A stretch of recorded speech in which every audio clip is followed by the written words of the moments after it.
Assalamualaikum warahmatullahi wabarakatuh. Nama saya Gusmirawati, NPM 2051030006 dari Akuntansi Syariah kelas B.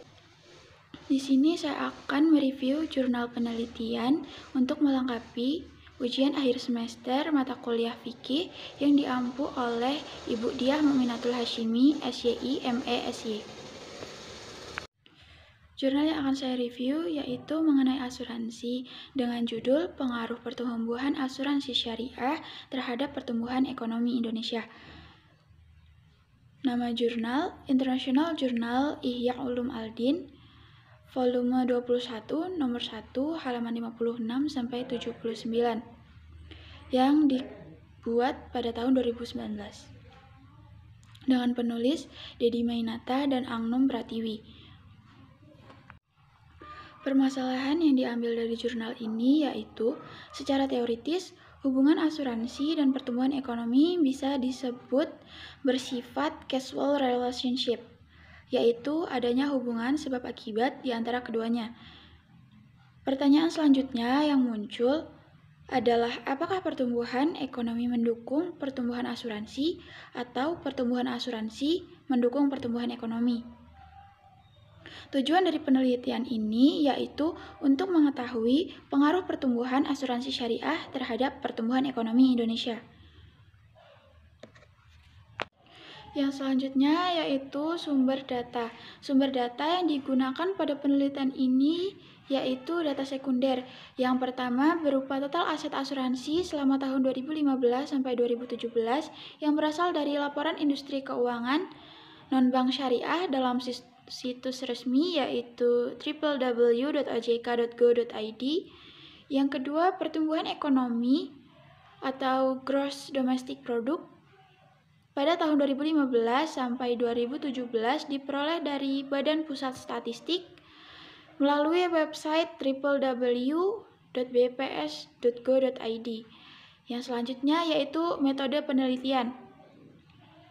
Jenis penelitian ini adalah penelitian yang bersifat asosiatif, yaitu adanya hubungan atau pengaruh variabel satu dengan yang lainnya.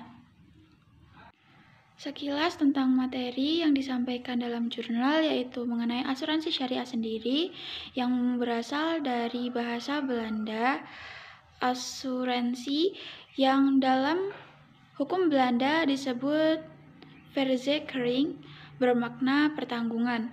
Dari peristilahan asuransi, kemudian muncul istilah asurader bagi penanggung dan gracewader bagi tertanggung.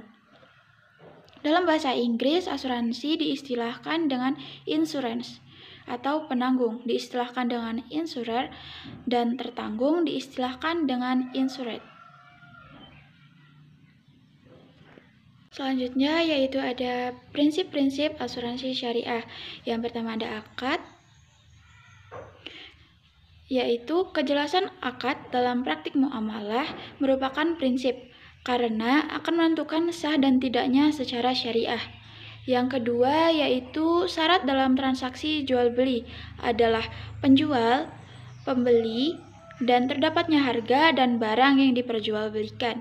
Yang ketiga yaitu akad jual beli dalam asuransi bisa terjadi cacat karena tidak jelas atau goror.